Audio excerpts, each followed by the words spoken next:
Hey everyone, and welcome back to the Family's Flyfree podcast. This week, I have brought with me one of the Family's Flyfree team members, Lisa Whitlaw. And Lisa has been with me for many years, and her current role is she's our head of member support. So her job really is to make sure our members have everything they need and they're happy, and just to take care of them. So I wanted to bring her on to just share her story and her journey of travel rewards. And because she works with our members day in and day out, she has a lot of good insight, I think, into what are common issues and struggles that people find when they start into travel rewards. So welcome to the podcast, Lisa. I can't believe you haven't been on already. I know. Thanks for having me. So let's just start by having you introduce yourself, tell us about your family, and a little bit more, if you want, about what you do at Families Flyfree. Okay. Well, my name is Lisa Whitlaw, and I live in Atlanta, Georgia. I have a husband that I've been married to for a long, long time, and two teenage boys. I don't want to say how long. Two teenage boys.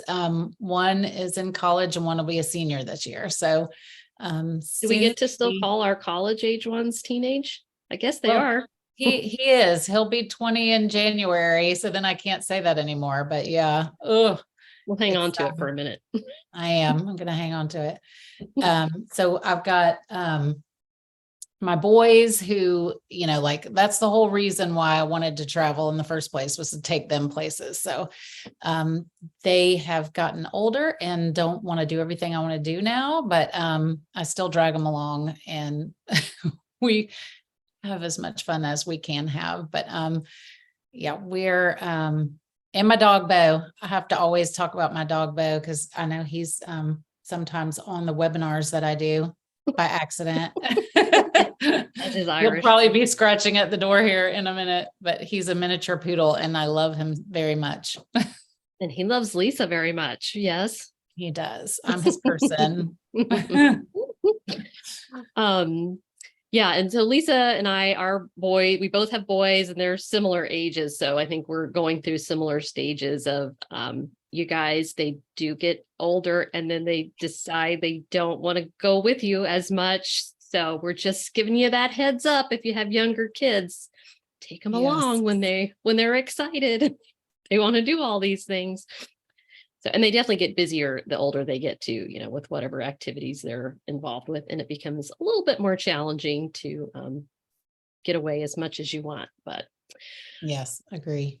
Yep. All right. So why don't you share, how did we find one another to start with? How did you come across me? Do you recall? Yeah, I was thinking about that the other day. So I'm sure it was just Googling, travel rewards and information. But I think really it was probably the Million Mile Secrets blog. Mm-hmm. I was featured on there, and I used to write for them some. Yeah. And they had a link to you on their blog. So I'm pretty sure that's how I found you. But yeah, it's been a while now. I can't even, it's a long time ago. Yeah. Hard to remember, but yeah, I think it was the Million Mile Secrets. Yeah. I've got a lot of great people from them. They were once upon a time a really great site with travel rewards. Yes. So tell us kind of how your family uses travel rewards. That's a broad question. Well, I mean, because I got to go back to the start, right? So I feel like I've always said it all started with my Disney credit card. But I really think it started before that, because my husband always had a Delta Sky Miles card that he was able to use for work trips and work dinners and things like that. So we would earn points with that card. And then I can remember I had to, in my old job, this was like in my early 20s, when I was working, I had to go to Orlando for a couple of weeks. And I can remember seeing a flyer in the elevator that if you stayed 10, not in the elevator, I know, like, I don't think there wasn't as much social media back then as there is now. So there was a flyer screen in the elevator, right? It's not a screen. Yeah. But it said if you stay 10 nights, you could earn a free night at a Marriott. So I was like, well, I am going to be here for 2 weeks for work. So I signed up for the Marriott. That's when I signed up for Marriott loyalty program. And I stayed my 2 weeks and I earned a free night, which my husband and I redeemed at a big, nice Marriott in Savannah, which is close to where I live. And we love going to Savannah all the time. So we used our free night to stay on the river in Savannah. So I knew about points way back then. And then I got the Disney card when I had my kids. I was like, we got to go to Disney. So I earned a lot of points that way, and we were able to take a trip using points from that card. But I really think it wasn't until I started seeing commercials like on the television about different credit cards where you could earn miles. And I was like, what? I need to figure this out. I need to look into this more. And so that's when I started Googling travel rewards and trying to figure it all out. And I had already applied for a couple of cards probably when I found you, but then I was like, I need to get this companion pass. Like, this is the deal, so that's what I was trying really to get. And I have a cousin in California who traveled a lot for work. And she was telling me that she had earned the companion pass, but I always thought it was because she flew so much. Right. So I was like, well, I'm never going to be able to take as many trips to get the points. But then when I found you, I found that you don't have to necessarily fly to get the companion pass. So all that said, that was a lot to say that we use our points as a family to fly and to try and stay free as much as possible. So we have taken some great trips. Like, we went to Yellowstone. We've been to Niagara Falls. We went out west. We've been to the Grand Canyon, Zion, Bryce. And then this summer we took our trip that I have been waiting for years. Thank you, COVID. We finally made it to the Grand Cayman. So we've had a lot of wonderful trips, and we've been able to use points to cover a lot of the expenses on those trips. So I'm very grateful to you and points, rewards in general, So tell us, so as Lisa said, she lives in Atlanta, which is a Delta hub. My dad always lived in Atlanta, always flew Delta. So kind of tell us how you mix the strategy of, using Delta, but also sometimes flying Southwest and using your Southwest companion pass. Yeah. So the card that my husband has, he earns a companion pass with Delta. So we always try to use that. And it's only one, like one flight per year. Mm-hmm. So we used to always combine that with points to go out skiing with our boys. Usually around spring break, we would take advantage of those points. But then if we wanted to take any other trips, like, we've gone to Austin, San Antonio, like nonstop flights from Atlanta on Southwest. We would redeem our Southwest points instead of paying. It would have been way more on Delta to go to those locations. So we just kind of try to use the points that he earns and the companion pass on that Delta for one big trip. And then we use Southwest for basically everything else. Just because it's always free. Right. Yeah. So when you use that Delta companion pass, do you try to use it on a more expensive flight to get the best value out of it? Or? Well, so the way I look at that is he has an annual fee on that card. So I want to get a flight that at least covers that annual fee, but like also you get the perks with the card of not having to pay for check bags. And so that's kind of a benefit that knock off some of the annual fee. Don't take that in consideration, but you have to pay for one flight. So he has to buy a ticket for me to be able to be his companion to Right. fly for free. So I still don't want to pay $500 for a flight, but Right. it depends. Like, you just have to think about that would be $250 a person. So that's really not bad for a round trip flight. Mhm. So I just try to make sure it's at least covering that annual fee on the card, and that it's not gonna like be so expensive that, we just don't want to spend that much. But it depends on the location. It depends on a lot of things. It depends on how close we are to the deadline and we have to use it. Like I'm not going to give up that companion pass. Like we're kind of in that situation right now. I think the one that he's earned this year expires in November. And I'm like, we have to go somewhere and we haven't planned anything. So I've got to get on that because I'm not going to let it go. Yeah. So we might take a shorter trip that's not as expensive, but still in my mind, we're getting Your value out of it. our value out of it. Yeah. Yeah. So, and then he just earns Delta miles through business spending and travels. Yeah. So he try has to not earn more been, than that. yeah, he's not been traveling as much as he used to. So it's Right. not, he hasn't been earning as many points. And, I sometimes wonder, is it worth keeping the card? And as long as we have that companion pass and we can use it, maybe, that's how I justify it. I'm like, if we use that companion pass, it does cover the cost. So we'll probably keep the card, but he's just not traveling as much, as business travel has really died down. But I think it's picking back up, but it over the last couple of years has definitely been less. So what's your strategy, or how do you earn your points to fly on Southwest?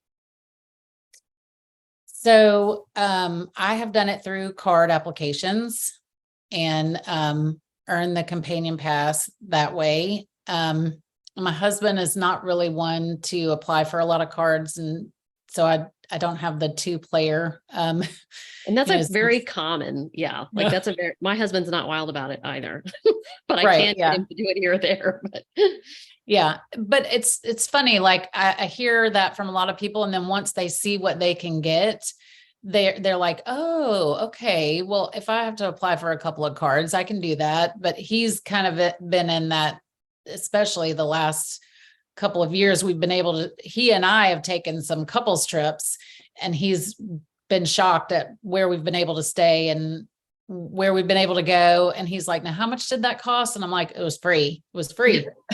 How much was here's the how much flight? it would was have free. cost. Right. Yeah, right.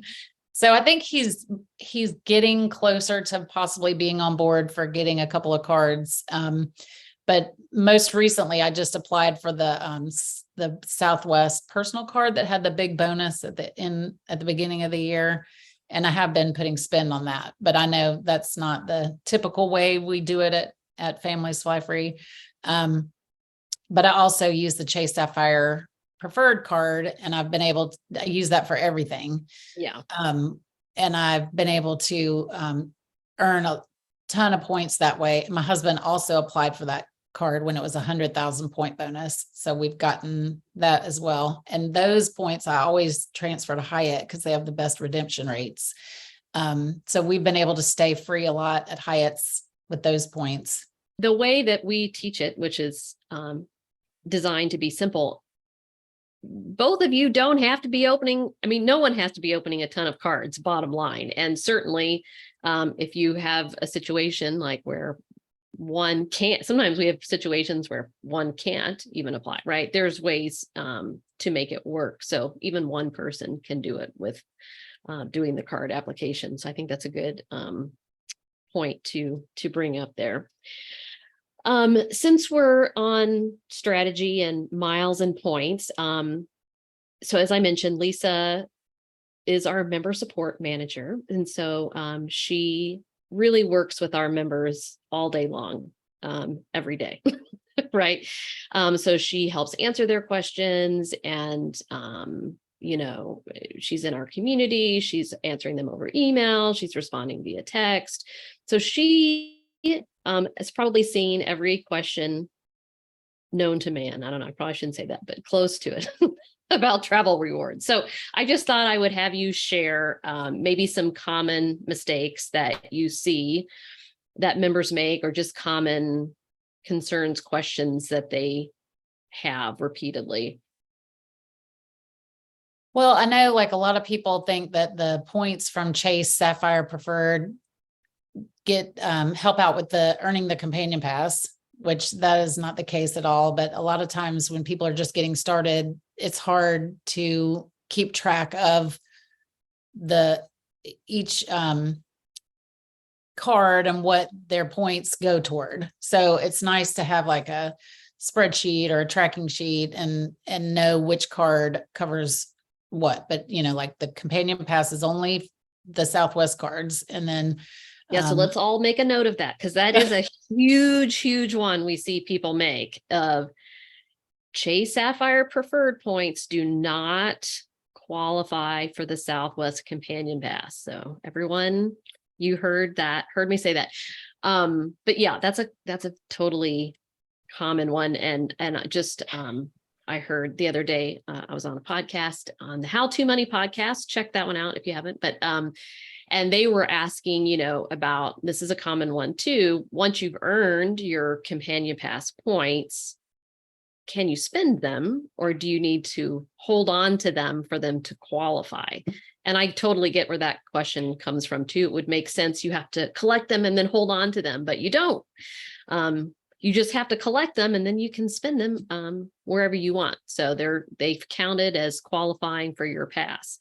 That's sort of a related one, but what else do you see? Well, the one that I really like, my heart goes out to people, is when they are trying to earn the companion pass and they're trying to use our strategy to have it as long as possible. And then they meet their minimum spend before they should. And then it just, their whole, it's kind of messes them up. So I know that like, it's heartbreaking when we see that happen. And there are ways to go about correcting that problem. But, like when you had it in your mind that I was going to do it this way, and then it doesn't work out, it's, you just have to take a step back and pivot and come up with a new strategy. But my advice is always like, do not put any kind of recurring charge on the card while you're trying to meet the minimum spend, and don't loan it to your spouse or your kid. Don't or give somebody. It to your kids to order DoorDash. Like, don't do it. Just keep it in your drawer and don't even tell anybody you have it, until you know when you can meet that minimum spend. Cause that's huge.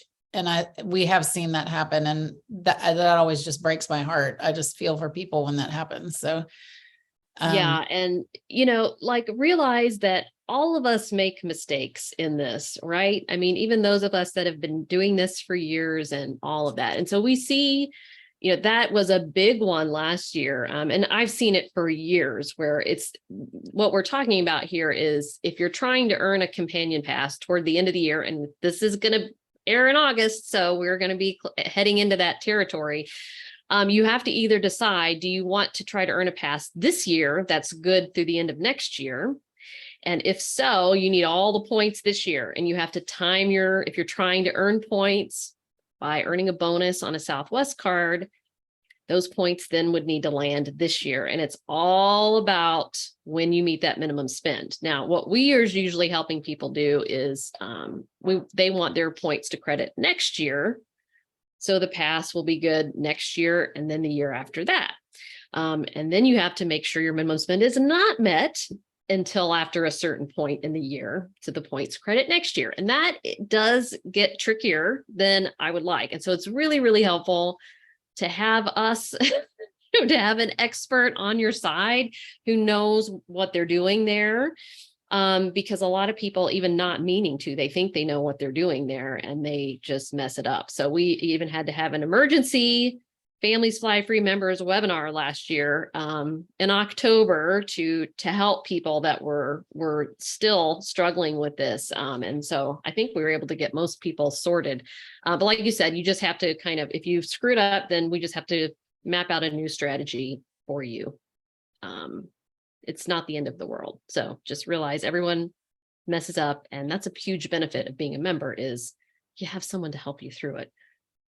Right. Yes, for sure. And then like people always think they can buy points and that'll go towards the companion pass. And I'm like, no, you can't just buy your way to a companion pass, or everybody would be doing that. But yeah, that's a common question that I get. Can I just buy the points to get to 135,000 this year? And the answer is no.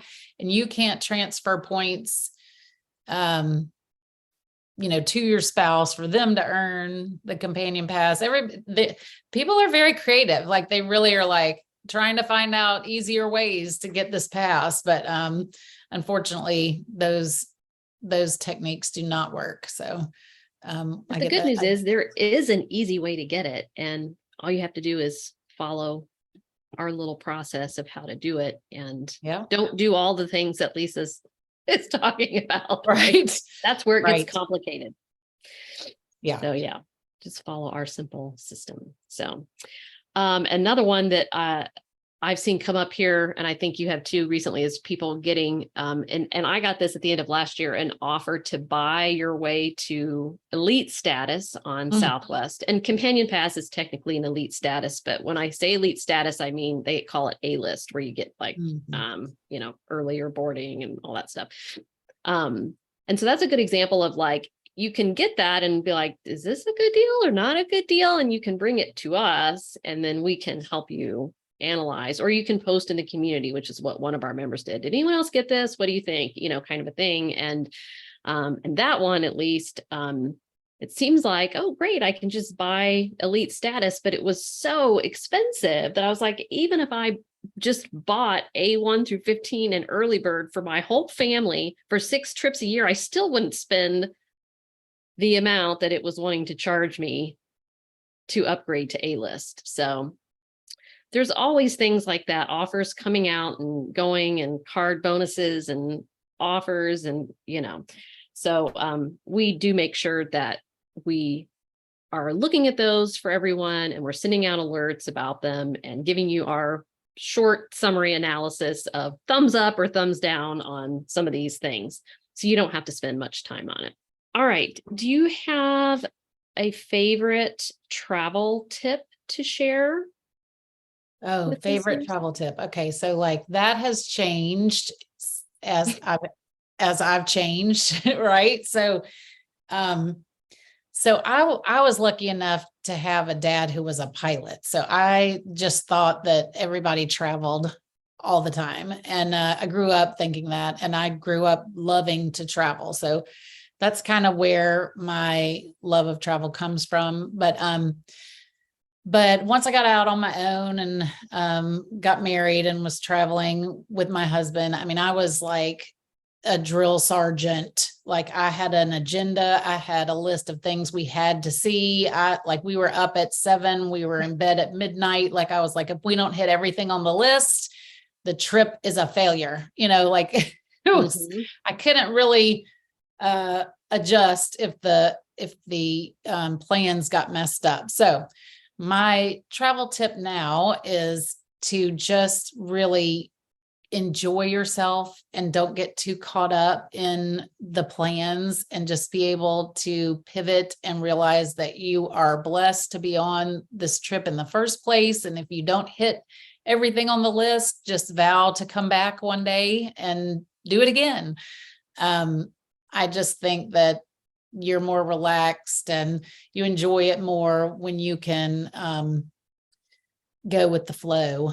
So I just feel like I've had a couple of trips this year where it just rained and rained and rained. And normally I would have been like, it's ruined. This trip is ruined, but you just enjoy it. Like you put on a raincoat and you go out in the rain. and so that is my biggest tip. And then, pack light. That's a good one. Yeah. And I think that's a benefit of learning travel rewards is and being able to travel more frequently and kind of leave the guilt of that you're spending a bunch of money or something behind.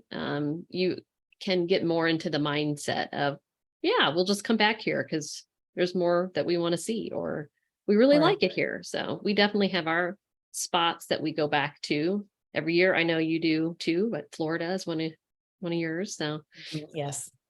um, and so we can do that, when we have Right. travel rewards. So, yeah. Yep.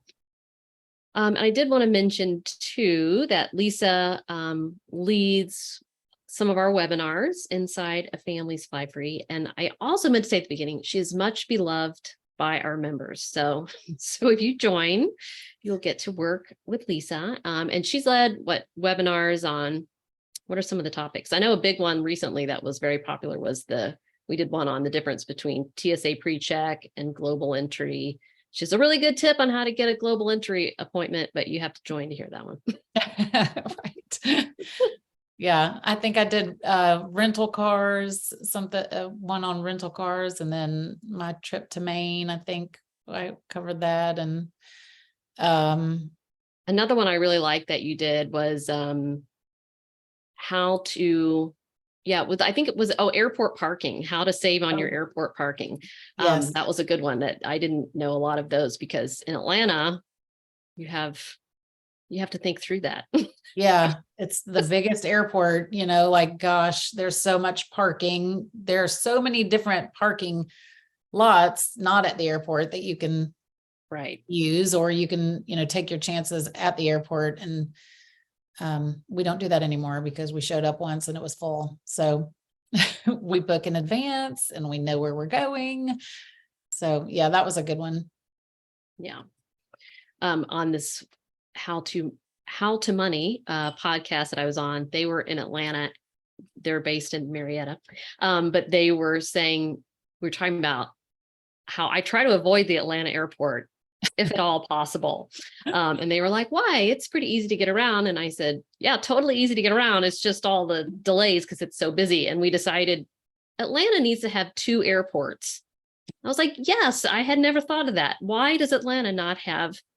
San Francisco has multiple airports, Washington, D.C., Chicago, why LA? Why does Atlanta not have more than one airport?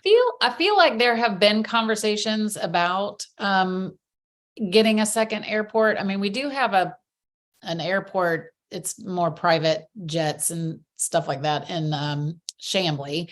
But I feel like, the Braves have moved up to Cobb County near Marietta. I feel like at some point there probably will be an airport up in the north part of Atlanta, but I don't know facts on that. That's just, I think I've heard. Well, we're making an discussions. official request, City of Atlanta. Yeah. All right. It would make life a lot easier for Lisa, I would imagine. Yes. Would. And there'd be options, so many options. Yes, exactly. All right. All right. Well, thanks, Lisa, for coming on, and so everyone can meet you and sharing your tips. And I think it's a great reminder that there isn't just one set strategy that works for everyone.